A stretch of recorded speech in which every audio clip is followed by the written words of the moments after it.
Bonjour tout le monde. Bienvenue dans cet atelier axé sur les identités de genre. Je suis Élodie Atlan, interne en médecine générale à Toulouse. Mon seul lien d'intérêt est d'être membre du bureau national de l'ISNARI-MG en tant que chargée de mission réseau et je n'ai pas de conflit d'intérêt. La prise en charge des personnes transgenres est source d'incertitude, notamment pour les jeunes médecins généralistes. Les personnes transgenres, qui représentent pourtant jusqu'à 2% de la population selon les études, ne sont que peu abordées dans notre formation initiale. Cela entraîne donc des croyances et des a priori sur ces patients particuliers, entraînant des freins à leur prise en charge. Pour parler de cette thématique, nous avons le plaisir d'accueillir pour commencer Anaïs de l'association Outrance et ensuite le docteur Julie Gilles de Lalonde, médecin généraliste. L'association Outrance est une association féministe d'autosupport créée en 2009 par des personnes trans pour des personnes trans, issue de la communauté transmasculine, ouverte aux personnes transféminines et aux alliés depuis. Leurs objectifs sont multiples, avec, par exemple, échanger des informations sur les parcours par l'autosupport, former et sensibiliser pour améliorer l'accès à la santé et à l'accueil des personnes trans, ainsi que faire avancer les droits des personnes trans. L'association Outrance est membre du réseau de santé trans ou REST, qui rassemble associations de personnes concernées et professionnels de santé. Outrance est par ailleurs membre de la Fédération trans et intersexe. Elle est au comité d'entente LGBT+, du Défenseur des droits, mais également la seule association trans au comité de suivi du plan LGBT+, 2020-2022 de la DILCRA, ou délégation interministérielle à la lutte contre le racisme, l'antisémitisme et la haine anti-LGBT. Le docteur Julie Gilles de Lalonde, de son côté, est médecin généraliste à Aubervilliers et ancienne chef de clinique à l'Université de Paris. Son élan pour le sujet est né suite à sa thèse qui avait reçu le prix Alexandre Varnet en 2015, le fameux que l'on fait cette année, et dont le sujet était « Quels sont les obstacles à la pratique d'une activité physique chez les personnes transgenres, male to female ?» Elle a dirigé plusieurs thèses sur la thématique de la transidentité, autour de la représentation du corps, les liens avec le personnel soignant, les motifs de consultation ou les enjeux de la PrEP. Dans la pratique clinique, elle commence à recevoir des personnes trans et se forme à la primo-prescription hormonale grâce au lien avec le reste. Nous espérons que cet atelier vous permettra d'aborder la question de la transidentité d'une autre manière et que cette introduction d'une heure vous donnera envie de vous former plus amplement sur ce sujet par la suite. Je laisse donc Anaïs commencer.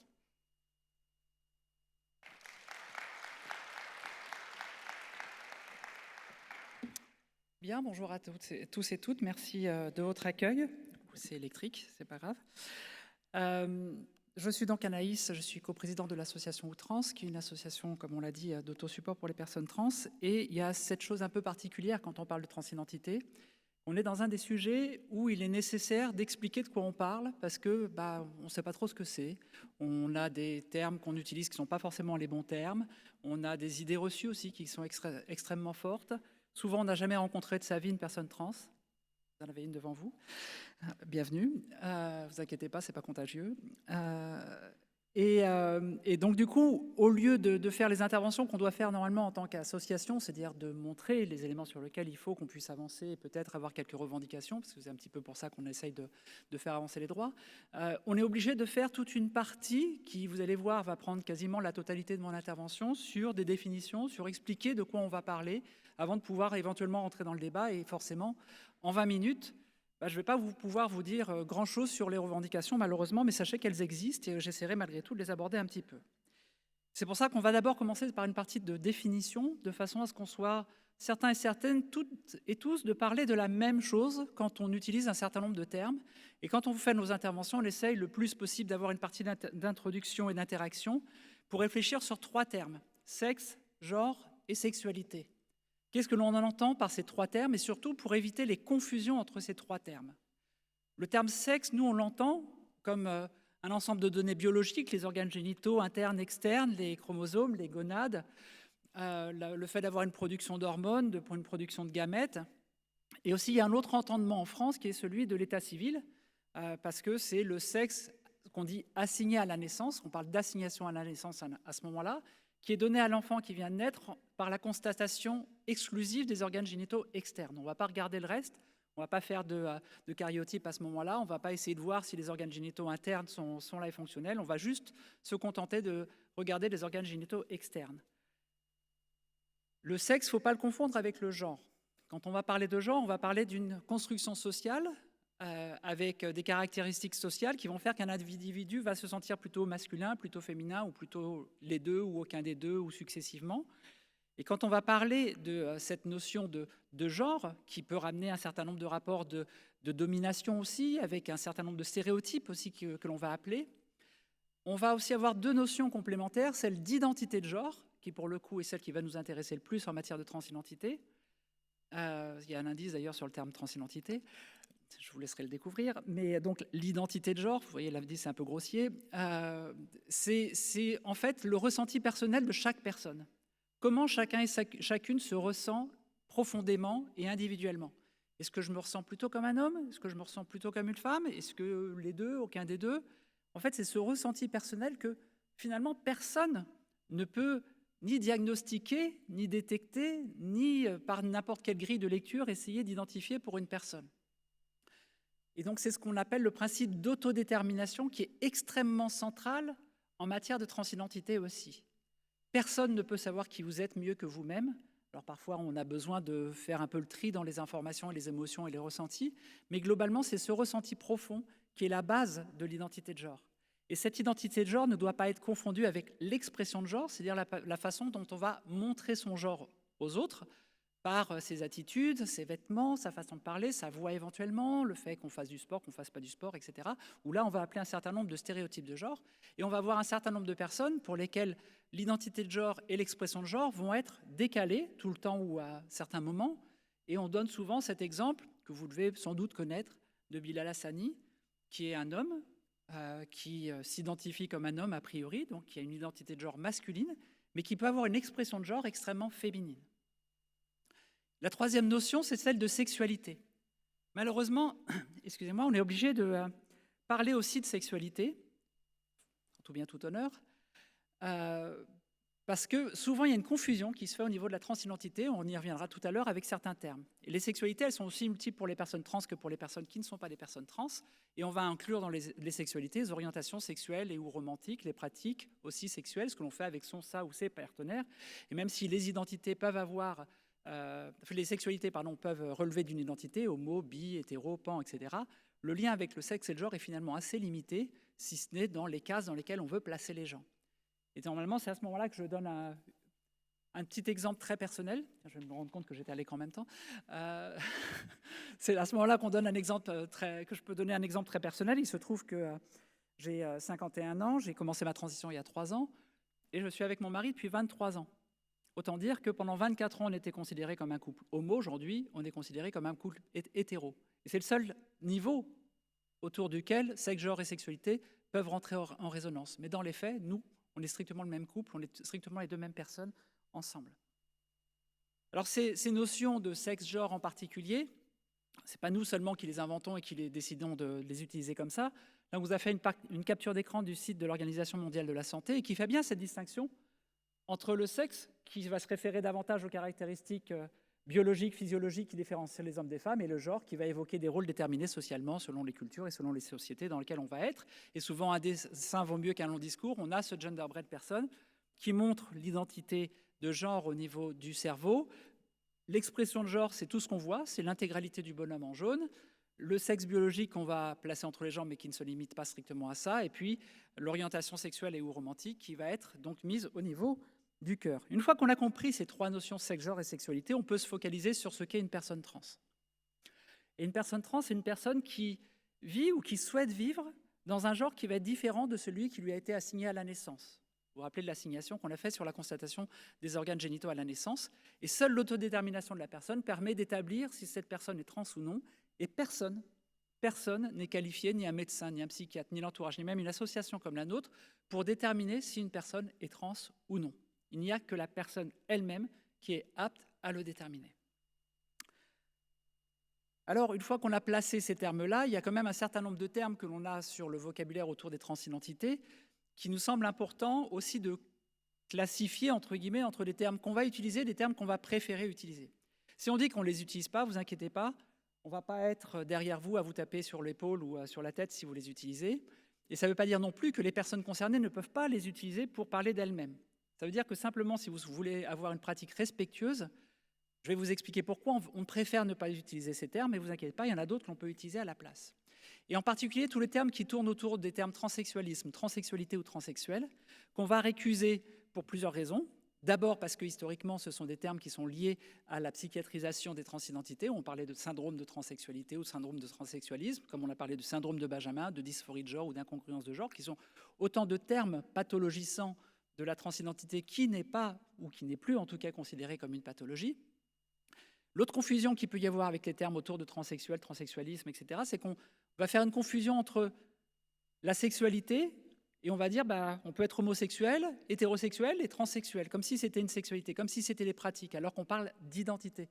On ne parle pas de sexualité en l'espèce. Et puis le troisième point aussi sur ces termes-là, c'est le terme transsexuel qui parfois est utilisé par des personnes trans ou par des professionnels de santé pour désigner les personnes trans qui auraient fait des opérations génitales, sous-entendu, qui seraient un peu plus avancées ou un petit peu meilleures. Et ça, clairement, nous, on le récuse, parce que ça signifierait quelque part qu'il y a une sorte de hiérarchie chez les personnes trans, qu'on ne serait jamais complètement une personne trans si on ne fait pas ces opérations génitales, y compris si on n'en a pas besoin personnellement. Et donc ça incite des gens à faire des opérations dont elles n'ont pas, des personnes à faire des opérations dont elles n'ont pas forcément besoin. Donc c'est pour ça qu'on essaie d'éviter tous ces termes-là autour du transsexualisme, transsexuel et transsexualité. On ne va pas parler de transformation, on laisse ça aux Power Rangers, aux Transformers ou à Wonder Woman qui est vachement meilleur que nous et qui porte mieux le lasso. On ne va pas parler de changement de sexe non plus, parce qu'en fait, on ne change pas le sexe d'une personne aujourd'hui au sens médical du terme, étant donné qu'on n'a pas la capacité de changer les chromosomes d'une personne, donc tous les éléments qui sont définis au niveau du sexe de façon biologique, on ne peut pas les changer. On va préférer parler de transidentité avec un S pour montrer la multiplicité des parcours. On va parler de personne trans, qui est un préfixe qui signifie qu'il va au-delà de son état initial. Et puis, le contraire, l'antonyme, ça sera cis, CIS, qui signifie qu'il reste dans son état initial. Et c'est important d'utiliser ce terme cis aussi pour désigner les personnes qui ne sont pas trans. Sinon, très rapidement, le langage dit il y a les personnes trans et les gens normaux. Les personnes trans sont malgré tout des gens normaux aussi, je vous assure. Et donc, il y a potentiellement les termes cisgenre et transgenre, qui sont pour les personnes trans d'ailleurs souvent des termes assez indicatifs du fait que c'est une personne trans qui l'utilise, ou une personne cis qui l'utilise. En fait, si vous entendez quelqu'un qui va parler de transgenre, vous êtes certain que c'est une personne cis, et si vous entendez quelqu'un qui parle de personne trans, il y a de fortes chances que ce soit une personne trans. On va donc parler de transition, et puis on va avoir les termes homme trans, personne trans masculine, femme trans, personne trans féminine, qui sont les deux pendants. Et là, ce qui est toujours important à avoir en tête, c'est ce qui nous intéresse, c'est la destination, le sens vers lequel on va faire la transition, et en tout cas, le genre qu'on va revendiquer. Les termes personne trans masculine, personne trans féminine seront pour le moment des termes qui sont préférés, parce que ce sont des termes qui vont être inclusifs, y compris pour les personnes non binaires, parce que ce qui va nous intéresser, c'est potentiellement le sens de la transition que ces personnes vont faire. Une fois qu'on a parlé de ces termes de vocabulaire, il y a des questions de parcours de transition. Est-ce qu'on entend par parcours de transition? Pour nous, un parcours de transition, c'est toutes les étapes qu'on peut faire à un moment ou à un autre pour essayer d'atteindre son point de confort, c'est-à-dire se sentir à l'aise avec son identité de genre. Et pour ça, on peut ne rien avoir à faire, parce qu'on peut se sentir très à l'aise avec son identité de genre, même si elle ne correspond pas à son assignation à la naissance, sans rien faire, ou sinon on peut faire des transitions, transition sociale, transition médicale ou transition légale. On n'est pas obligé de faire ces trois transitions, on peut en faire qu'une seule, il n'y a pas d'ordre spécifique pour les faire, et on n'a pas aussi un contrat au départ qu'on doit signer en disant « j'ai décidé de faire les trois et je dois faire les trois sous un délai de X temps ». C'est à chacun de le faire à son rythme pour pouvoir trouver ce point de confort. Alors quand on parle de transition sociale, on va parler du coming out, du prénom d'usage, de la reconnaissance éventuellement de l'identité de genre par son entourage. Transition légale, on sera sur le changement de prénom qui est possible en France, et désormais aussi de changement de mention de sexe à l'état civil, qui depuis 2016, c'est très récent, enfin de 2017 si on prend les circulaires d'application, est possible sans être obligé de passer ni par un processus de transition médicale, ni par une stérilisation. Sachez que jusqu'à 2016, en France, la plupart des tribunaux, la jurisprudence des tribunaux, demandaient la stérilisation des personnes trans pour pouvoir accéder à une demande de changement de genre. Et la transition médicale, on va intégrer dans la transition médicale potentiellement les hormones, l'orthophonie, l'épilation, les opérations. On y reviendra assez rapidement par la suite. Et j'imagine que c'est ce qui vous intéresse le plus. Et dans cette idée de trouver le point de confort, on aime bien cette roue-là parce qu'elle nous permet de sortir de l'idée du parcours extrêmement linéaire. Pour nous, un parcours de transition, ce n'est pas seulement de l'action. Et ce n'est pas forcément des actions qui doivent se faire les unes après les autres. Ce sont certes des actions, mais qui sont souvent précédées par des périodes d'autodétermination, de questionnement, de savoir qui on est, ce qu'on souhaite faire, ce qu'on peut faire, de quoi on a besoin, et peut-être même de mettre des questions de sécurité aussi autour de ça. Donc ces actions qui peuvent être des changements d'état civil, prendre des hormones, faire un coming out, et puis des périodes de pause, d'arrêt ou d'attente qui peuvent être parfaitement volontaires, parce que j'ai trouvé mon point de confort ou parce que je veux un petit peu me rassurer sur une étape que je viens de franchir pour pouvoir m'installer avant de passer à l'étape d'après, ou qui peuvent être subies parce que si vous avez fait une opération, il y a un temps de cicatrisation. Si vous voulez prendre un rendez-vous aujourd'hui avec un endocrinologue, vous pouvez avoir 9 mois d'attente. Si vous avez fait votre demande de changement de mention de sexe à l'état civil, ça va à peu près être entre 6 mois et 9 mois. Donc tout ça, c'est des délais qui vont être imposés.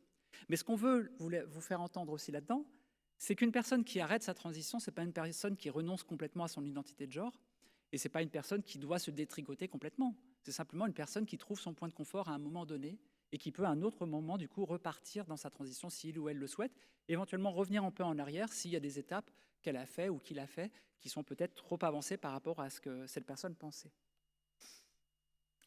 Quand on va parler de santé, on se permet de vous rappeler ce préambule de la Constitution de l'Organisation mondiale de la santé, organisation transradicale bien connue, et qui a été écrit l'année dernière, en 1946, et qui raconte que la santé est un état de complet bien-être physique, mental et social qui ne consiste pas seulement en une absence de maladie ou d'infirmité. Cette phrase-là, elle est essentielle pour comprendre pourquoi et comment on peut avoir une prise en charge des personnes trans. Simplement de pouvoir atteindre un état de complet bien-être, ne serait-ce que social, peut justifier qu'on puisse passer par un système de santé. C'est en tout cas la base du préambule de la Constitution de l'OMS. Alors quand on va parler de parcours médical, on va parler d'hormones, d'opérations, d'épilation, d'orthophonie ou de soins annexes, et de suivi psychologique, psychiatrique. Il n'y a aucune obligation. En France, il n'y a aucune obligation de faire le parcours dans un sens ou dans l'autre. Il y a des gens qui ne font que des opérations sans prendre d'hormones, qui prennent que des hormones. Il y a des gens qui passent par un psy ou pas. Il n'y a pas d'obligation de le faire dans un sens ou dans l'autre. Pendant longtemps, c'était ce qui était imposé par les parcours hospitaliers qui pensaient qu'il fallait absolument avoir une période de psychiatrisation, puis d'arriver sur une étape d'hormones avec une RCP, une réunion de concertation pluridisciplinaire qui décidait de passer à l'étape d'après, puis des chirurgies.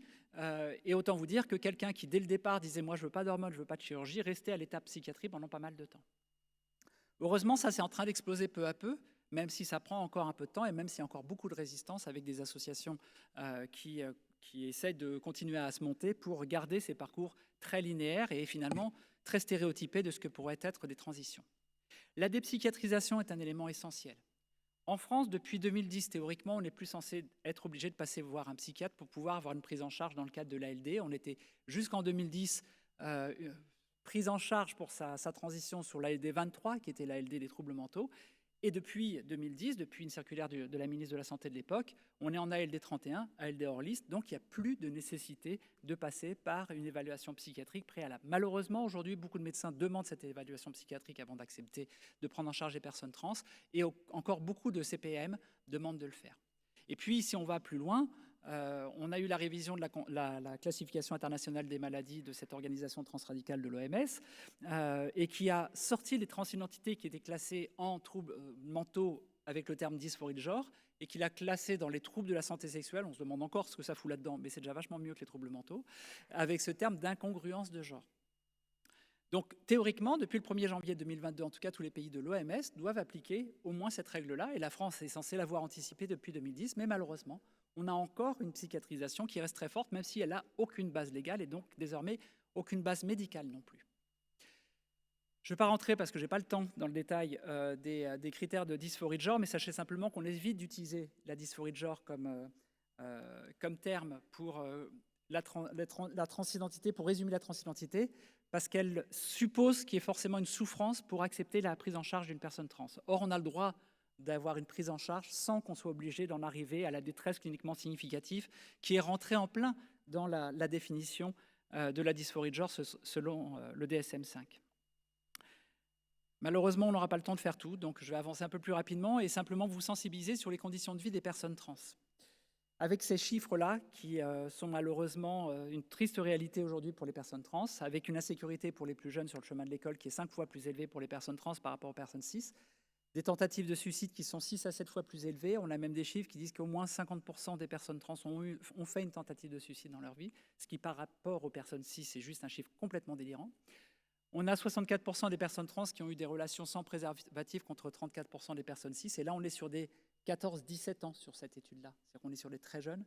Et sur ces jeunes-là, déjà, on a ce problème de ne pas se protéger, et surtout avec tout ce qui peut être discours autour de la santé sexuelle qui n'est pas du tout orienté vers les personnes trans, donc on ne sait pas quoi faire, on ne sait pas comment le faire. Et résultat, il y a 49 fois plus de risque d'être séropositive au VIH/SIDA si on est une femme trans par rapport à la population globale. Voilà la réalité aujourd'hui de ce que peut être la transidentité, et cette réalité, elle est même encore plus forte en France. Là, vous avez à l'écran une étude YouGov qui date de juin 2021, donc c'est très récent, et qui compare dans 8 pays occidentaux la perception par son entourage de la transidentité d'une personne, les réactions de l'entourage à l'annonce de la transidentité d'un proche. Et on voit qu'en France, il y a 47% des personnes qui réagiraient favorablement, c'est-à-dire moins de 50% de la population. En Espagne, c'est 87%. Même aux États-Unis, ils sont à 57%. On est dans un pays où le risque de rupture avec son environnement familial est juste complètement délirant, où le risque d'isolement est complètement délirant, où le risque de rejet est complètement délirant. Il n'y a aucune fatalité à ça. Vous voyez tous les autres pays qui sont largement meilleurs que nous. Pourquoi nous, on ne pourrait pas avancer aussi dans ce cadre-là? On va revenir sur votre sujet, sur l'accès aux soins, avec un double problème sur l'accès aux soins. Le premier problème, c'est ce qu'on appelle, nous, le refus de soins de façon générale, et en particulier dans le cadre des transitions qu'on souhaite engager. Si aujourd'hui je veux faire une transition féminisante, théoriquement n'importe quel médecin généraliste est habilité à me prescrire des hormones féminisantes. Il n'y a aucune limite à cela. Aujourd'hui, sur Paris, région parisienne, il y a 10 000 médecins généralistes qui sont recensés sur le site Amélie, en activité. Il y en a 10 que l'on connaît aujourd'hui qui acceptent de faire des primo-prescriptions pour des femmes trans et sans attestation psychiatrique. Il n'y en a pas beaucoup plus qui l'acceptent avec des attestations psychiatriques. On a appelé les endocrinologues. Vous savez, c'est des gens qui sont censés être spécialistes des hormones. On en a appelé 60 sur Paris et région parisienne. Il n'y en a que 5 qui acceptent de prendre en charge des personnes trans. Les autres se disent incompétents en matière d'hormones. Ça fait flipper, hein. Mais c'est ainsi. Et puis derrière, du coup, ça c'est quand on veut commencer sa transition. Et l'autre côté, c'est quand on vit simplement sa vie et qu'on est une personne trans et qu'on doit aller voir un médecin ou un professionnel de santé, quel qu'il soit, avec un sujet qui, à un moment ou à un autre, peut remonter le fait qu'on soit une personne trans. Et là, on a un renoncement aux soins qui est, là encore, délirant. 35% ont renoncé à des soins à cause de préjugés médicaux. 75% se sont déjà sentis mal à l'aise avec un médecin. Donc, vous voyez toute la difficulté que ça peut ramener par rapport à ça et la difficulté que l'on peut avoir à arriver face à des médecins qui, souvent, quand vous allez les voir, lèvent les bras en l'air en disant « Oui, mais vous, dans votre cas, je ne sais pas trop comment je dois faire. » Donc, on a un peu cette difficulté. Du coup, il y a beaucoup d'automédication qui se fait. Et il y a beaucoup de personnes qui sont simplement exclues des soins à cause de cette non-prise en charge et de cette non-formation qu'il peut y avoir dans les cursus pour les professionnels de santé sur la transidentité. Je voulais simplement vous dire que, comme je vous le disais tout à l'heure, et je promis, j'arrête bientôt, comme je vous le disais tout à l'heure, il n'y a plus d'obligation de stérilisation pour pouvoir avoir un changement de mention de sexe à l'état civil. Ça veut dire qu'on va avoir de plus en plus de personnes trans qui vont avoir un projet parental, et c'est possible d'avoir un projet parental aujourd'hui en France.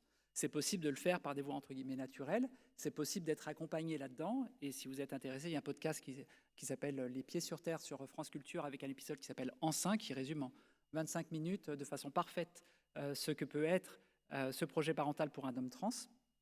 En tout cas, on peut ouvrir largement cette possibilité pour les personnes trans de ne pas simplement se dire « vous êtes condamné à être moins qu'eux », et que vous ne pouvez pas être des parents, vous avez moins de droits que les autres personnes. Bah si. Les personnes trans ont autant de droits et peuvent avancer aussi sur ce chemin-là. Donc malheureusement, je n'aurai pas le temps de rentrer dans le cadre des revendications. Je terminerai juste avec quelques idées reçues que j'aimerais que vous ayez en tête. La première, c'est que personne ne choisit d'être trans. On ne choisit pas son identité de genre. Tout le monde a une identité de genre, qu'on soit trans ou cis, mais on ne la choisit pas. Ce qu'on peut choisir, c'est de faire un parcours ou de ne pas faire un parcours. On peut choisir de faire une transition ou pas de faire de transition. Mais personne ne choisit d'être trans. Ce n'est pas une phase à l'adolescence. On sait aujourd'hui que des ados qui manifestent leur transidentité à l'adolescence, dans 95 ou 99% des cas, poursuivent sur cette identité de genre. Il n'y a pas d'âge pour découvrir sa transidentité. Je vous l'ai dit que moi, j'ai vécu très très tardivement, même si je la connaissais depuis pas mal de temps, mais il y a des gens qui la découvrent. J'ai rencontré la semaine dernière encore une femme qui, à 65 ans, a découvert que c'était une femme trans et qui a fait sa transition et qui est ravie depuis. La transidentité n'est pas forcément obligatoirement une souffrance. Si c'est une souffrance, c'est justement parce que la société rejette les personnes trans. Toutes les personnes trans ne souhaitent pas forcément faire de transition médicale. Il n'y a aucun protocole officiel. Il n'y a pas de nécessité légale d'avoir une attestation psychiatrique. Alors, j'avais plein d'autres choses à vous dire. Sachez que nous, on fait des formations en tant qu'association Outrans et on en fait au sein du Reste, comme ça a été évoqué tout à l'heure. Et on fait depuis, on va faire la 3e d'ailleurs très prochainement, des formations pour strictement les médecins qui peuvent être prescripteurs sur les prescriptions d'hormones et le suivi qu'il peut y avoir dessus. Après, ça fait rentrer dans un réseau qui est le réseau du Reste et qui permet d'avoir une sorte d'autosupport entre professionnels de santé et associations pour dire, bah, tiens, je suis face à cette situation qui est un peu particulière, est-ce que vous avez déjà eu ça? Et vous avez un autre médecin ou une personne d'une association qui peut vous répondre en disant, oui, oui, on sait que dans ce cas-là, il faut faire ci ou il faut faire ça, essaye de voir de tel côté, essaye de voir telle ou telle personne. Donc le fait de rentrer dans ce réseau-là permettra peut-être de casser un petit peu ce nombre ridicule de personnes qui acceptent de prendre en charge des personnes trans. Et en tout cas, je vous remercie de votre attention. Et puis je vais laisser la parole pour toutes les parties accueil et tout le reste à Julie. J'espère que je n'ai pas été trop longue et que je n'ai pas trop empiété sur son temps.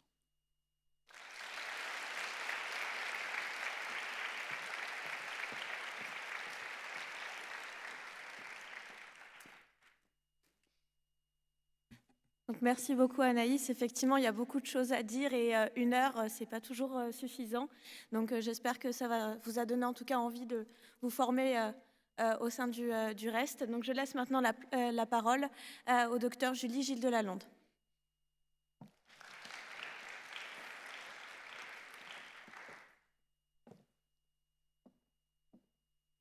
Bonjour à tous, je suis ravie d'être là. Bonjour à tous et toutes. Alors, moi je vais parler en tant que généraliste. Je vais parler aussi en tant qu'enseignante de médecine générale, un peu en tant que chercheuse, mais je pense que mon intention centrale, elle est de vous transmettre l'idée, elle est d'illustrer l'idée que, avec toutes les compétences de la médecine générale que vous êtes en train de développer, peut-être la Marguerite, vous en avez assez d'en entendre parler, mais en tout cas, ces compétences de la médecine générale que vous êtes en train de développer par plein de façons différentes, en stage, à la fac, en venant dans les congrès comme ça, et ben en fait, vous avez déjà tout ce qu'il faut pour être des professionnels qui accueillent bien, avec humanité, des personnes trans. Donc en fait, on va faire la revue des compétences de la médecine générale illustrées à l'accueil des personnes trans. Alors, qu'est-ce qu'on aurait besoin de savoir finalement comme préambule? Peut-être que quand même c'est des populations qui sont vulnérables, ne serait-ce que par la vulnérabilité sociale que c'est d'être discriminé en fait au quotidien, ce qui provoque de l'isolement, du chômage, la difficulté à trouver des logements, la difficulté à trouver des boulots, du coup des faibles revenus, du coup des gens qui globalement sont dans une précarité sociale. Évidemment, ça ne concerne pas tout le monde, mais votre rôle en tant que professionnel de santé, c'est d'avoir un œil par rapport à ça et peut-être de poser quelques questions pour faire un état de la situation. Pareil pour le contexte médico-psychologique. Notre boulot, c'est quoi? C'est le premier recours, c'est d'aller en fait poser les questions qui nous permettent d'évaluer la situation et la vulnérabilité dans laquelle sont ces gens-là. Donc, en l'occurrence, ça concerne le risque cardiovasculaire, mais comme vous faites déjà, on va poser la question des antécédents personnels, familiaux. La santé mentale, pareil, des antécédents personnels, familiaux, de troubles de l'humeur, d'anxiété, de dépression. La question des addictions. Voilà, en gros, ça pose un peu le cadre. Il y a une vulnérabilité particulière. On doit poser un œil précis, sensible en tout cas à ça. Ces personnes sont dans des situations, Anaïs l'évoquait à l'instant, de renoncement aux soins parce qu'il y a cette peur d'être discriminé, il y a cette peur qui est anticipatoire et qui malheureusement est aussi une peur tellement vécue que c'est de la validation permanente qu'il y a des raisons d'avoir peur et de craindre. Donc c'est des gens qui peuvent souvent renoncer aux soins ou ne pas être accueillis en fait. Alors quand on regarde les travaux qui ont interrogé des personnes trans qui parlent de comment elles aimeraient le parcours de soins, etc., qu'est-ce qu'elles disent d'un médecin généraliste? Qu'il me traite comme une humaine et comme une femme. Bon, en fait, si c'est ça dont il s'agit, je pense qu'on peut peut-être tous y arriver. Une fois que vous accueillez la personne comme vous accueilleriez n'importe quel autre client ou cliente, après le reste, on attend d'un médecin généraliste le fait d'être un médecin généraliste. Alors, cette fameuse marguerite qu'on va illustrer pour qu'elle devienne palpitante. Alors, quand on parle de l'approche centrée sur le patient, la compétence de la relation, de la communication, elle est centrale. Et elle est centrale, encore plus centrale, chez ces personnes qui sont plus vulnérables. Ça veut dire quoi, en fait, avoir cette approche-là ? Ça veut dire prendre soin de la rencontre. La rencontre, c'est les premiers instants, c'est les premiers moments. C'est la façon dont on appelle la personne en salle d'attente. C'est le pronom qu'on décide d'utiliser. C'est peut-être la façon dont on demande à la personne quel pronom elle veut qu'on utilise pour parler d'elle. C'est peut-être demander à cette personne quel prénom d'usage elle aimerait qu'on mette dans le dossier médical, par exemple. Vous pouvez écrire n'importe quel prénom d'usage dans un dossier médical. Donc, ne vous empêchez pas de faire ça. Et c'est aussi peut-être une posture aussi de façon plus générale, une posture d'équivalence où on peut reconnaître en fait que chacun a des savoirs partagés et que nous on arrive avec un bagage de savoirs médicaux et que la personne en face elle arrive avec le bagage des savoirs de son existence, de son expertise à elle, de son parcours de vie et qu'il y a en fait des savoirs aussi en face. Et ça invite à l'horizontalité, l'équivalence. Et une des choses, alors ça ne concerne pas du tout que les personnes trans, mais globalement, si vous apprenez à dire « je ne sais pas », ça sera vraiment très utile dans votre pratique. Et les gens vous remercieront chaudement quand vous oserez leur dire que vous ne savez pas. Et « je ne sais pas », c'est pas un témoin d'abandon. « Je ne sais pas », ça peut être « écoutez, là, je ne sais pas vous répondre, mais ce n'est pas pour autant que je ne vais pas cesser de vous accompagner. Donc, mon boulot, c'est de me renseigner, de trouver les infos et de continuer de vous accompagner en vous amenant les réponses que j'aurai glanées là, ça et là. » Alors, quand les personnes interrogées, on leur demande sur cette question de la communication, lui demander ses pronoms, quand on n'est pas sûr, c'est quelque chose tout à fait poli et correct, en fait. C'est ce dont j'ai besoin pour qu'il n'y ait pas de problème. Juste une phase, ça suffit à mettre en confiance. Juste une phrase. Il ne faut pas que j'aille chez un médecin en me sentant intimidée, en me disant qu'il a le savoir ultime sur mon corps, alors que moi, je vis dedans tous les jours. Évidemment, il sait des choses que moi, je ne sais pas.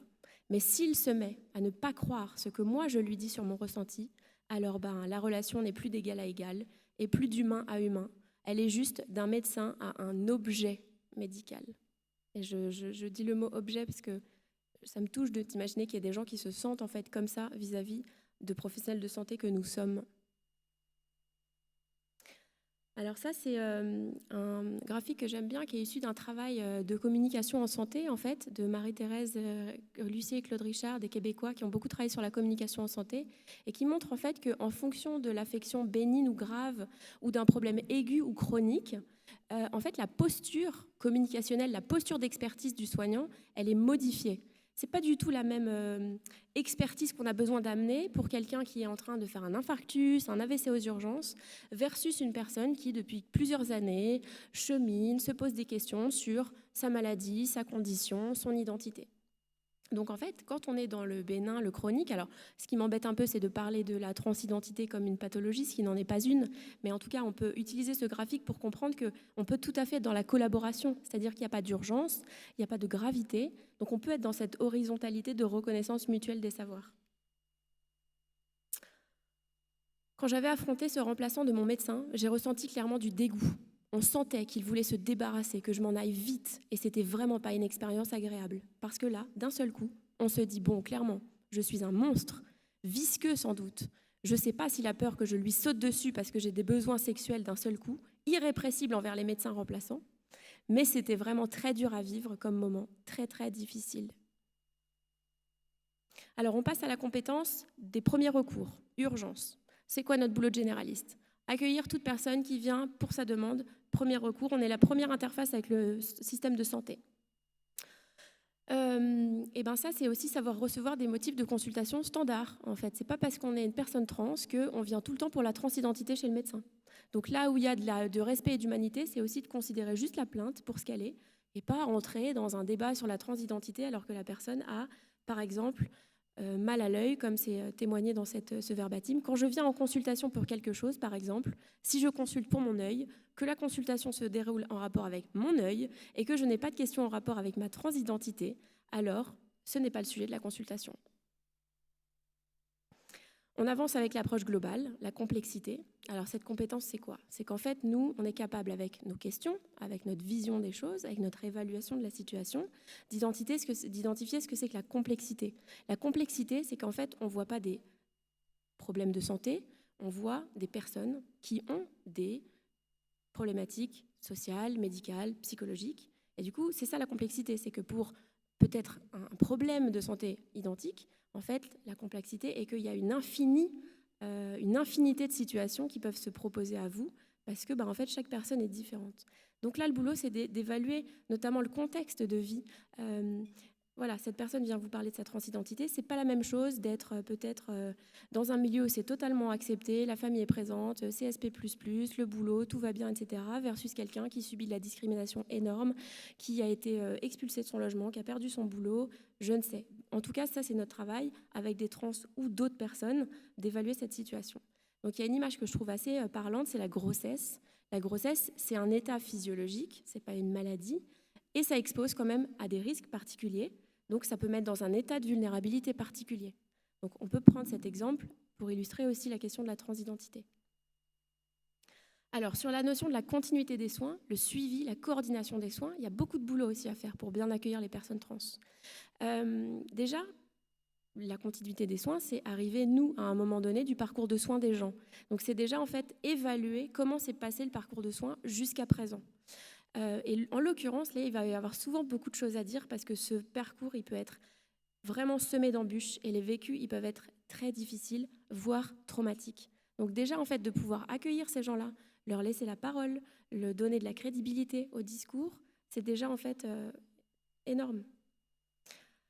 C'est aussi se poser la question de l'hormonothérapie, c'est-à-dire la prescription initiale ou pas. Est-ce que je m'en occupe et ça va être un suivi? Est-ce que en fait, je suis plutôt dans la coordination des soins et en fait, je travaille avec quelqu'un qui le fait et du coup, je vais adresser les personnes vers ça? Mais notre boulot, c'est d'avoir un super carnet d'adresses, de savoir à qui on envoie les gens, de connaître nos correspondants, d'avoir confiance en eux, de savoir comment ils nous font les retours et de pouvoir adresser les gens les yeux fermés en confiance. Donc voilà, il s'agit aussi de trouver ses partenaires. Est-ce qu'il y a des orthophonistes dans le coin, dans la région, qui aident les personnes trans pour la voix? Est-ce qu'il y a des psychologues qui sont complètement OK avec cette question, qui ne vont pas psychiatriser la question, qui ne vont pas envoyer systématiquement vers des psychiatres? Est-ce qu'il y a des dermatos qui peuvent faire du laser sans des dépassements d'honoraires inouïs et qui peuvent faire rentrer ça dans la LD 31? Quel chirurgien avec l'école on a envie de bosser? C'est toutes ces questions-là, la coordination des soins. Et c'est aussi faire le lien avec les assos locales. Est-ce que je connais l'asso local, l'asso de ma ville qui travaille avec les personnes transidentitaires, auprès de qui je peux me renseigner, auprès de qui je peux partager mon carnet d'adresses, auprès de qui je peux me faire connaître, par exemple, pour dire que je suis d'accord pour recevoir des personnes trans. C'est aussi la responsabilité de la déclaration de la LD 31 que vous allez être amené à faire. Alors, témoignage, l'endocrinologue, il devrait être là seulement si le traitement lambda qu'on donne au départ ne fonctionne pas ou qu'il y a des problèmes. C'est important que les médecins généralistes puissent faire une primo-ordonnance et faire vraiment le suivi. Je me serais senti mieux de faire mon suivi complet de la transition avec mon médecin qui me connaît plutôt que de voir un endocrino. Donc là, vous voyez, en fait, ça, c'est le fondement de notre métier. On peut dire la même chose avec les patients qui sont suivis pour plein d'autres trucs, en fait. Évidemment qu'ils préfèrent la relation de confiance avec un professionnel en qui ils ont confiance plutôt qu'un suivi morcelé auprès de plein d'acteurs différents. Alors, dans la question de l'évaluation de la santé globale, du dépistage, de la prévention, pareil, là, on a plein de trucs à faire. En tout cas, on a plein de trucs qu'on peut faire et il y a plein de trucs que vous savez déjà faire et que vous allez pouvoir utiliser. Alors, c'est la question de la réduction des risques. Elle est super importante dans cette population et notamment, je vous invite à la différence qu'il y a entre la prévention, plutôt d'éviter que quelque chose n'arrive, avec la réduction des risques, où en fait, on est plutôt sur un curseur du risque et que notre boulot, c'est peut-être d'essayer de le limiter. C'est par exemple parler de la PrEP, demander s'il y a un contexte qui ferait que la PrEP en fait serait légitime, qu'elle serait indiquée. Est-ce qu'il y a des risques d'IST? Est-ce qu'il y a d'utilisation des drogues? Voilà, parler, poser des questions. Quand c'est fait comme ça avec humanité, avec une intention qui est louable et qui est saine et qui est explicitée, c'est hyper sain de parler de ces choses-là. Donc pareil, est-ce qu'il y a des addictions, des coaddictions? Est-ce qu'il y a des barrières financières qui peuvent exposer ces personnes à du sexe transactionnel? C'est-à-dire, est-ce qu'en contrepartie de sexe, je reçois peut-être un hébergement, de l'argent, des traitements, etc. Évaluer les facteurs de risque cardiovasculaire, évaluer les risques de cancer, évaluer les antécédents psychiatriques. Ça, c'est notre boulot de tous les jours. On le sait le faire sur toutes les personnes. Les personnes trans, du coup, ne sortent pas de la règle. Alors, l'hormonothérapie, j'ai mis hormonothérapie égale prévention du suicide. Je trouve que c'est une façon intéressante d'imaginer les choses parce que souvent, en fait, quand on interroge les médecins, ils ont peur de prescrire l'hormonothérapie parce qu'ils ne connaissent pas et du coup, ils pensent au risque que ça pourrait avoir et ils ne se sentent pas dans le sens où ils ont peur peut-être de faire plus de mal que de bien. En fait, quand on prescrit une hormonothérapie, on diminue par 7 le risque de tentative de suicide sur l'année. Donc ça, c'est une bonne façon d'évaluer la balance bénéfice-risque, en fait. Peut-être qu'on a tout intérêt à se lancer, même si on ne se sent pas super compétent, on peut peut-être demander de l'aide parce qu'en fait, on est sûr que cette pratique, elle aura une répercussion sur la vie des gens. Donc c'est aussi lutter contre les fausses croyances, aider peut-être les gens à... Ça, je trouve que c'est intéressant, on peut le mettre dans les deux sens. Ça peut être les fausses croyances des personnes qu'on reçoit, et peut-être nous, les personnes peuvent nous transformer aussi pour que nous, on revoie nos fausses croyances qu'on a sur ces populations. Après, l'éloignement des structures trans-friendly, ça peut être un facteur de risque. Si les personnes trans, en fait, n'ont pas d'entourage trans, ne connaissent pas d'assos trans, ne sont pas en lien avec ces assos, attention, risque d'isolement. Du coup, risque peut-être d'automédication, d'acheter les médicaments sur le marché noir, de ne pas savoir comment s'en servir et tout, alors que d'être en lien avec les communautés d'usagers, en fait, il y a les transferts de savoir, le partage de savoir. Donc pareil, essayer de faire l'état de la discrimination, de la transphobie, qu'est-ce que ces gens, à quoi ils sont finalement en proie au quotidien. Alors la question du sport, elle est intéressante, c'était mon sujet de thèse à l'époque, et puis c'était un sujet qui avait intéressé l'ISNAR déjà en 2014, parce que c'était le prix Alexandre Vernet qui avait valorisé ce travail. La question du sport, elle est super intéressante parce qu'en fait, c'est une question qui ouvre sur le sujet de l'identité, sur le sujet de la discrimination, sur le sujet de son ressenti dans son corps, le lien avec la sociabilisation. Donc en fait, parler du sport, ça peut être une belle porte d'entrée. Moi, c'est ce que j'avais un peu conclu de mon travail. Ça peut être une belle porte d'entrée pour parler de l'identité, du rapport à l'autre et du rapport à la société. Donc en gros, dans le triangle, il représente l'identité individuelle. Donc moi, ce que j'avais remarqué, c'était que les femmes trans, justement, quand on leur posait la question de c'est comment pour vous de faire du sport, c'est comment d'entendre que ça serait bien de faire du sport, en fait, il y avait 3 problématiques identitaires qui ressortaient, qui étaient, alors, ou bien je suis malade, c'est-à-dire que là, c'est pour les femmes qui étaient séropos, il y avait une identité séropo, en fait, et elles étaient presque séropos avant d'être trans. Quelque part, c'était ça, l'identité. Donc c'était, je peux pas faire du sport, j'ai peur d'attraper froid, j'ai peur de me mouiller les cheveux, j'ai peur de réveiller mon sida, j'ai peur de réveiller le bébé qui dort, c'est le sida.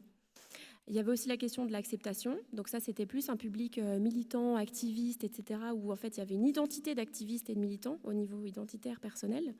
Il y avait l'identité aussi du passing. En fait, peut-être, ma problématique personnelle, individuelle, principale, c'est d'essayer de passer. Essayer de passer, ça veut dire être prise pour une femme quand je suis une femme trans, qu'il n'y ait pas de confusion du genre, qu'il n'y ait pas de... qu'on ne me mégenre pas. Ensuite, le rond, c'est le rapport en fait à la société, c'est le miroir, c'est le rapport à l'autre. Et en fait, dans la population trans, en parlant du sport chez les femmes trans, par exemple, la question du sport, elle était inhérente au regard de l'autre. C'est tout con, mais en fait, pour aller à la piscine, il faut passer par les vestiaires. Quand on est une femme trans, qu'on voit qu'il y a des vestiaires hommes, des vestiaires femmes, en fait, l'enfer, il commence à ce moment-là. C'est-à-dire que, est-ce que je vais chez les femmes parce que je me sens femme ? C'est une évidence pour moi d'aller chez les femmes. Et en même temps, j'arrive et les femmes cis me font sentir que je ne suis pas une vraie femme. Du coup, en fait, je n'ai rien à faire chez les hommes. Et chez les hommes, je me sentirai de toute façon pas plus à ma place pour tout ce qui est transphobie, discrimination, etc. Donc le regard à l'autre, il est énorme. Est-ce que je peux me voir comme j'ai envie d'être dans le regard de l'autre, ou est-ce qu'au contraire, l'autre, il me renvoie cet enfer en fait sur moi-même ? Et le carré autour, c'est plutôt les normes, les règles sociales, la transphobie, la réglementation, la législation. À l'époque, moi, où j'ai fait ma thèse, il n'y avait pas encore la possibilité de changer d'état civil sans être réassigné, par exemple. Voilà. Donc tout ça, ça impacte aussi le sport. Je ne peux pas avoir une licence qui correspond à mon genre, etc. Alors le professionnalisme, c'est quoi ? C'est ce que vous êtes en train de faire là, en fait. Vous êtes au congrès de l'ISNAR et vous êtes à une table ronde pour vous intéresser à une thématique qui, j'imagine, vous tient à cœur ou vous intéresse, et vous vous renseignez dessus. Et en fait, c'est ça, développer sa compétence professionnalisme. C'est se poser des questions sur sa pratique, c'est développer une posture réflexive, c'est travailler sa posture militante peut-être, éthique, déontologique, pragmatique, humaniste, et réfléchir en fait à quel professionnel je suis, quel professionnel j'ai envie d'être. C'est aussi en fait se rencarder sur comment je peux me former, peut-être à quelle formation je peux accéder. Tout à l'heure, Anaïs nous disait il y a des formations par outrance, il y a des formations par le reste. Est-ce qu'il y a des formations qu'il vaut mieux éviter ? Est-ce que j'arrive à développer un esprit critique sur où me former, par qui me former ? me faire connaître des associations. Si vous voulez commencer à voir des personnes trans, la meilleure chose à faire, c'est vous mettre en lien avec des associations d'usagers. Une fois que vous êtes identifié, et ben là, vous allez voir que les gens vont venir. Quand vous voyez qu'il y a 10 généralistes en Ile-de-France sur 10 000 qui reçoivent les trans, n'ayez aucune crainte que si vous avez envie de recevoir ces personnes-là, la porte, elle va vite venir, on va vite toquer à votre porte. Donc ça, c'est une image pour dire trouvez les assos à côté de chez vous qui bossent avec les personnes trans. Voyez si vous pouvez pas travailler avec, faire du lien, développer du réseau.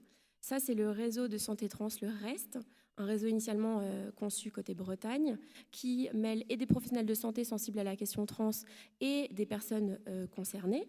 Et sur ce réseau, si vous adhérez pour une somme modique, vous avez accès à une mailing au niveau national qui fait qu'en tant que professionnel, vous pouvez dire « Bonjour, je reçois telle personne qui me demande telle chose sur, je ne sais pas, une opération, un professionnel, une hormonothérapie, je ne sais pas quoi répondre. Est-ce que quelqu'un a la réponse ?» Et sur la mailing, il y a des personnes concernées, il y a des professionnels et vous avez toutes les chances dans la semaine d'avoir une réponse hyper précise qui concerne votre territoire. Et le reste donne aussi des formations en partenariat avec les assos ou trans, Accept ST, pour vous former à la primo-prescription. Ça, c'est pour parler des perspectives. Les perspectives, elles sont nombreuses. La recherche, je peux voir auprès des internes l'intérêt grandissant de ces questions-là pour faire des sujets de recherche. Dans l'enseignement aussi, il y a beaucoup de choses à faire, notamment dans les partenariats avec les personnes concernées. Et dans le soin, c'est ce que vous êtes en train de faire, là, de vous former. Alors, petite réflexion sur à méditer. En fait, tout ça, tout à l'heure, on parlait de réflexivité, de professionnalisme. En fait, ça interroge notre rapport à la normalité. C'est quoi la norme ? Dans quelle société je vis ? Est-ce que j'ai conscience de l'hétéronorme de ma société, comment moi je me positionne. Il ne s'agit pas non plus d'un seul coup de mettre à bas l'hétéronorme, etc. Récemment, j'ai parlé avec une femme trans qui m'a sensibilisée à une question que j'ai trouvée hyper intéressante. Elle m'a dit, mais en fait, il ne s'agit pas non plus de balayer tous les stéréotypes de genre parce que d'un seul coup, je suis trans-friendly et il n'y a plus de masculin, il n'y a plus de féminin, à bas tous les stéréotypes. En fait, elle disait, moi, j'en ai besoin des stéréotypes féminins. Ça me soutient, ça me fait du bien. J'en ai besoin, en fait, pour exprimer mon genre, mon identité de genre. Donc voilà, donc tout est là aussi dans la modération, dans la réflexion sur notre posture. Et peut-être on peut envisager les choses plus comme un continuum plutôt que comme de la dualité. Et j'ai envie de finir aussi en disant que je pense que les inégalités de genre sont au centre des préoccupations de notre génération, de notre société actuelle, avec d'autres inégalités que sont les inégalités environnementales, les inégalités sociales de santé. Et je suis hyper fière et heureuse de voir que l'ISNAR est présent aussi et amène la question de ces 3 inégalités fondamentales pour les jeunes générations de médecins que nous sommes. Donc voilà, peut-être ça demande aussi simplement de se rapporter à notre humanité, d'humain à humain, de pouvoir accueillir la personne dans ce qu'elle est, avec tout ce qu'elle est en fait. Et ça, c'est une petite... c'est une image comme une autre, hein. Peut-être elle vous plaît, vous la prenez, elle vous plaît pas, vous prenez pas. Mais en tout cas, sur Santé publique France, vous pouvez télécharger et mettre des trucs comme ça dans vos cabinets, dans vos salles d'attente et tout, si vous voulez. Voilà, merci beaucoup.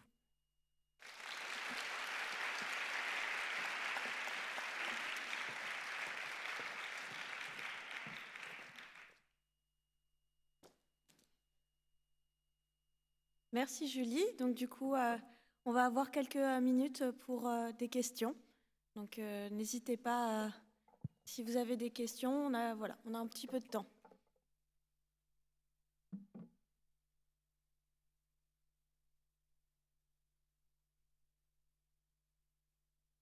Merci beaucoup. Bonjour à tous et à toutes. Je suis un peu un intrus ici parce que moi, je ne suis pas un interne en médecine générale, mais j'ai la chance d'être en charge des affaires de santé à la FAGE, qui est la Fédération des associations générales étudiantes. Je vous remercie vraiment pour ces présentations qui sont très éclairantes. On a eu un petit temps de perspective et d'objectifs, mais pour l'association aux trans, vous n'avez pas eu le temps d'évoquer vos revendications et je pense que c'est important qu'on les entende aussi. Donc, si vous pouvez prendre le temps pour nous les exposer, ce serait avec grand plaisir. Merci. Je vais prendre le temps. Merci, c'est cool. Je vous promets, je ne l'ai pas payé, hein, je ne la connais pas du tout. Je vais essayer de revenir du coup sur la slide qui les prenait. En fait, aujourd'hui, en tant que personne trans et en tant qu'association trans, dans les besoins que l'on a ou dans les revendications qu'on a, alors il y en a certaines qui sont qui sortent largement du champ strictement des transidentités. Typiquement, la première, la suppression du genre dans le code civil et dans l'état civil de façon générale, est un élément qui est assez important. On entend souvent des débats de dire est-ce qu'il ne faut pas qu'il y ait un troisième genre, est-ce qu'on doit arriver sur un troisième genre. C'est vrai que nous, on a une tendance lourde à préférer la suppression pure et simple du genre dans l'état civil, et en attendant d'arriver à cette suppression pure et simple du genre dans l'état civil, qui n'est pas non plus une nouveauté, c'est pas un truc complètement révolutionnaire. Hein. Sachez que le droit français, depuis 100 ans, a été complètement dégenré au fur et à mesure. Il y a juste ces 2 dernières années, on a décidé d'en rajouter un petit peu parce qu'on a interdit la PMA pour les hommes trans. Mais sinon, sorti de ça, jusqu'à présent, on était plutôt sur le fait de dégenrer le droit, ce qui a permis d'ouvrir le droit de vote aux femmes, ce qui a permis d'ouvrir plein de possibilités pour les femmes, qui étaient avant interdites dans le droit. Et en attendant, on voudrait que les changements de l'état civil puissent être immédiats, sans condition, et n'est pas les seuls à le demander, parce que le défenseur des droits demande exactement la même chose. Il y a la question de base qui est la reconnaissance de l'autodétermination dans tous les cadres de la vie, et en particulier sur les questions de soins. Et là, on est en train d'avancer parce que déjà, il y a des recommandations internationales qui vont dans ce sens-là, et il y a un travail qui est lancé actuellement par le ministère de la Santé auprès de la Haute Autorité de Santé pour la révision du protocole de 2009 pour la prise en charge des personnes trans, et qui, on l'espère, pourra inclure l'autodétermination comme étant la base de la prise en charge des personnes trans au niveau des soins, et du coup aller plus loin aussi, d'aller sur le libre choix des parcours médicaux avec des questions de formation de médecins. Aujourd'hui, dans les cursus de médecine, il n'y a toujours pas de sensibilisation sur les transidentités, et on est sur les personnes qui seront médecins dans 10 ans. Aujourd'hui, on est dans cette situation-là où il n'y a pas du tout de formation initiale, il y a très peu de formation continue, sauf celles qui sont prodiguées par les associations quasiment. Donc on aimerait qu'il y ait réellement des vrais plans, des grands plans de formation qui puissent être faits pour les médecins, qu'il y ait des protocoles aussi complètement ouverts et une dépsychiatrisation réelle des transidentités. Les questions d'accès à la parentalité, j'en ai parlé tout à l'heure, mais la PMA est pour toutes, mais pas pour tous. C'est-à-dire qu'un homme trans qui a un utérus, qui a un vagin, qui pourrait porter un enfant et qui pourrait avoir besoin de la PMA, aujourd'hui, s'il a fait son changement d'état civil, ne peut pas en bénéficier avec la loi de bioéthique qui a été votée en juillet dernier. Donc il y a le besoin de changer déjà cette loi de bioéthique, qui normalement doit changer dans 7 ans, mais on espère que ce sera plus rapide, pour permettre aux hommes trans de pouvoir bénéficier de la PMA. Clarifier les filiations, parce qu'on n'est toujours pas clair en France pour savoir si un enfant qui a été porté par un homme, on doit considérer cet homme qui a porté cet enfant et qui a accouché de cet enfant, doit être considéré comme le père ou la mère. On a une petite réponse, mais le droit n'a pas forcément la même. Donc il faut clarifier ces situations-là. Et puis la question de l'accès à la GPA, qui dépasse largement les questions de transidentité, mais qui sont des éléments sur lesquels on aimerait aussi que ça puisse être légiféré en France, parce qu'aujourd'hui, la GPA est possible, il ne faut pas se mettre des œillères, sauf que c'est la GPA de l'argent. Avec l'argent, si vous avez 100 000 €, il n'y a pas de problème pour avoir de la GPA en France, enfin pas en France, mais dans le monde en tout cas. Le fait de développer de la recherche, aujourd'hui, il n'y a quasiment aucune recherche qui existe de façon très réelle, très concrète sur les personnes trans. Il n'y a que les recherches qui sont lancées à notre petit niveau par des associations. Et là, il y a vraiment des gros besoins, et en particulier, je parlais de l'endocrinologie, il y a des vraies questions là-dessus. Et puis sur la lutte contre les discriminations, avec le sport, le travail, l'école, les réseaux sociaux, les prisons, les centres d'hébergement. Enfin, il y a beaucoup d'endroits sur lesquels il y a beaucoup de choses à faire encore pour pouvoir améliorer les droits des personnes trans. En tout cas, merci de m'avoir redonné la parole.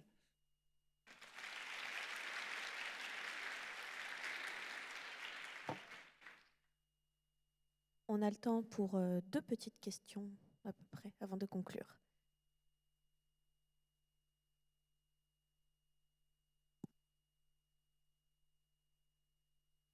Oui, moi je voulais savoir, la transidentité, la transidentité, ça concerne quel pourcentage de la population en général? Vous pouvez y répondre? En fait, c'est très difficile à dire. Aujourd'hui, on considère que c'est autour de 2% de la population. Alors, il y a des études diverses qui ont bougé selon les époques et selon les pays. Il faut savoir qu'en fait, les études étant déclaratives, il faut que les gens sachent que la transidentité existe. Si vous ne savez pas comment nommer ce que vous ressentez, vous ne pouvez pas dire que vous êtes une personne trans. Donc c'est une des grosses difficultés, et on se rend compte que dans les pays dans lesquels la transidentité a une forte visibilité, ou a pu avoir une forte visibilité, ou peut en avoir une historique, parce que issus de cultures qui n'ont pas que de genre, on arrive sur ces chiffres autour de 2% de la population aujourd'hui sur lesquels on s'établit, avec un gap générationnel énorme. C'est-à-dire qu'on est autour de, ça peut monter jusqu'à 4%, voire 8% si on prend toutes les personnes qui sont en non-conformité de genre chez les jeunes générations, et ça va se plafonner à 1,5% chez les personnes plus âgées. Donc il y a un vrai gap générationnel, et il y a une vraie vague qui arrive dessus. Aujourd'hui, on considère que le 2%, c'est à peu près le chiffre qui est assez cohérent sur la transidentité. Euh, Lucie, je suis interne en médecine générale. Je viens avec une question de mes maîtres de stage qui m'ont chargé de vous poser cette question. Non, je partage aussi. Parce qu'on n'a pas parlé de la prise en charge en pédiatrie. Nous, on a eu sur les derniers mois, là, plusieurs cas cas, je dis pas cas du patient, mais situations. Et notamment la dernière, donc c'est des parents qui nous ont sollicité pour écrire une lettre pour que leur enfant soit vu en endocrino. Et on s'est posé beaucoup de questions de savoir est-ce qu'il fallait qu'on leur dise qu'on voulait quand même voir l'enfant pour en parler avec lui. Est-ce que, en fait, peut-être c'était les parents aussi qui avaient besoin dans cette demande, peut-être c'était les parents aussi qui avaient un besoin. Est-ce que, peut-être vous avez quelques clés dans ces parcours-là qui, du coup, impliquent l'enfant et ses parents? On a 2 minutes pour avoir des clés là-dessus. Oui, c'est très large. Ou peut-être s'il y a des associations aussi, peut-être que vous connaissez, du coup, avec qui on peut... Nous, on fait partie de la RCP, de la Réunion de concertation pluridisciplinaire de la Pitié-Salpêtrière, qui rassemble des équipes qui travaillent autour des mineurs trans et qui d'ailleurs fait des RCP qui sont ouvertes parce qu'on a des gens de Rouen, on a des gens de la Réunion, on a des gens de plusieurs régions de France qui y participent.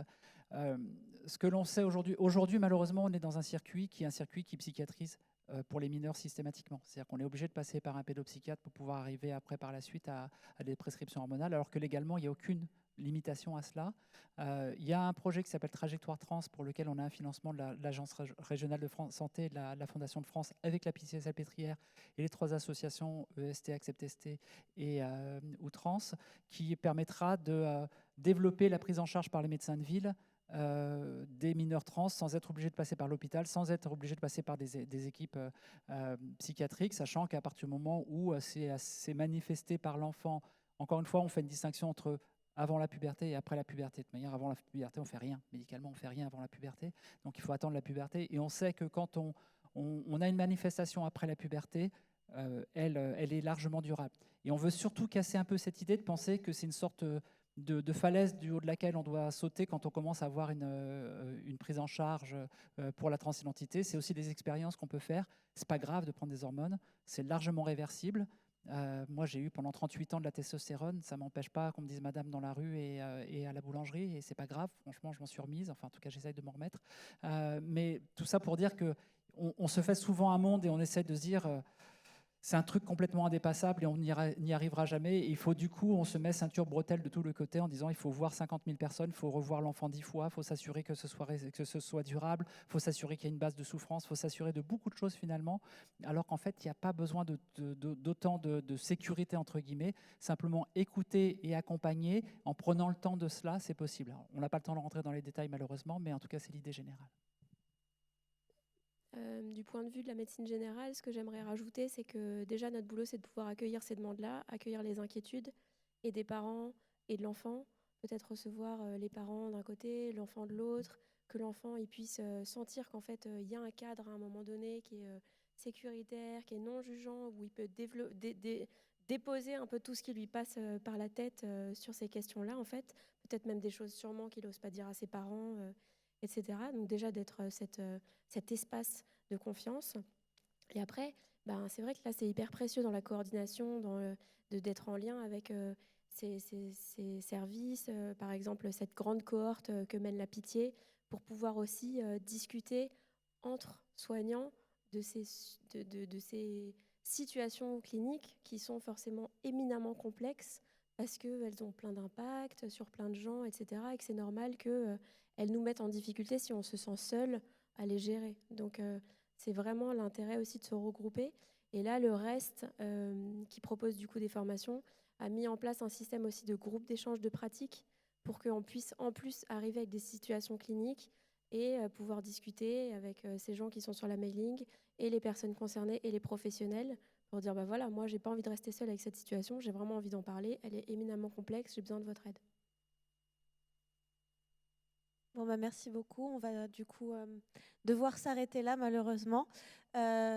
Du coup, nos 2 intervenantes vont rester encore quelques minutes à l'extérieur de la salle, le temps de passer le forum. au forum qui va arriver juste après. Et du coup, on est au niveau de la pause. Voilà, merci de votre attention.